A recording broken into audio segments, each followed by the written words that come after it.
I'm Lindsay Littman. Here are your headlines from Central Texas. A suspect has been arrested for a fatal car wreck, killing 3 family members of a Rogers family. The multiple vehicle crash involved a big rig and 2 SUVs, one of them carrying the McCafferty family. According to the Milam County Sheriff inmate roster, 26-year-old Jordan Johnson is now facing 3 charges of criminally negligent homicide. Johnson was arrested on Sunday and released the same day. He's believed to have been driving a big rig that crashed into 2 vehicles, causing the death of Clint, Megan, and Connor McCafferty. In probable cause affidavits, the crash happened around 4 p.m. on March 31st near Milano. The affidavits say a Kia Sorento was stopped in a construction zone after a worker held up a stop sign. A Lincoln Corsair with the McCafferty family inside was stopped behind them. It says Johnson passed multiple warning signs and rumble strips and did not stop or take evasive action, crashing into both the Kia and the Lincoln.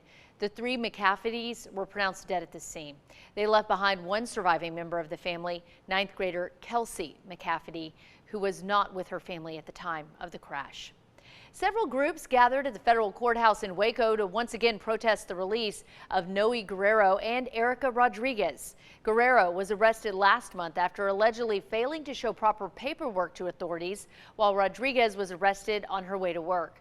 2 weeks ago, Guerrero had a bond hearing in which a judge granted his release. However, ICE submitted a form requesting a 10-day business hold, staying in custody. The protest marks day 10. And as of now, no appeal to keep Guerrero in custody has been filed.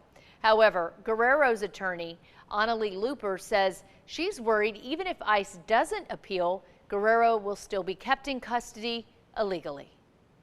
Then ICE would take the position that an automatic stay would go into effect, which could keep Noe in detention months into the future. So we're waiting to see if they do. What I've heard from some other attorneys is that in their cases, they have not seen the notice to appeal, and ICE is still refusing to release people who've been granted bond. Looper added if Guerrero is not released without an appeal, then the next step will be a habeas action, which would take his case to federal court and require the government to show cause for why they're continuing to detain him. Of course, we'll continue to follow that developing story. Meantime, a community is fighting to save a Texas treasure. The managers and caretakers of the Perry Haynes Ranch in Bell County say the land could potentially be sold by their trustees at Cadence Bank. Juliana Jackson has more on how the community is working to save what they call an irreplaceable piece of Texas history. The Perry Haynes Ranch was born from a promise. We need to preserve it for the children and the citizens and the youth of Texas. When Perry and Alan Haynes died in the 1950s, they left the land to Texas orphans. Carol Bammer discovered the ranch in 2003. It was just home. We had to be here. For 80 years, it's delivered on that promise. And we want to keep this open and bring it back to the way it looked in the 30s. For 30 years, Anna Truby has managed the ranch, where all the people can come out to enjoy. If it gets closed down, we'll never be able to ride. We can't walk it. There's no more runs. There's nothing. But now Cadence Bank controls the ranch. They say it's not making enough money for its mission. In a statement to 6 News, Cadence Bank says they're carefully considering paths forward, including the sale of the property, with proceeds going to directly support eligible children across the state. What we do is get a reprieve from this, see if there's some other working way that we can hold off this decision. Perry Haynes Equestrian Center has been a part of the community for decades. They've helped children, families, and veterans. Are able to feel the peace here.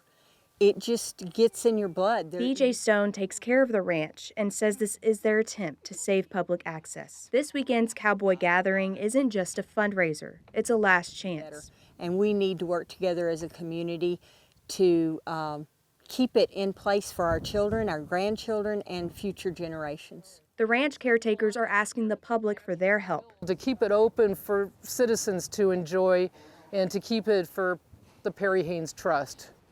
And that was Juliana Jackson reporting. Those are your headlines from Central Texas.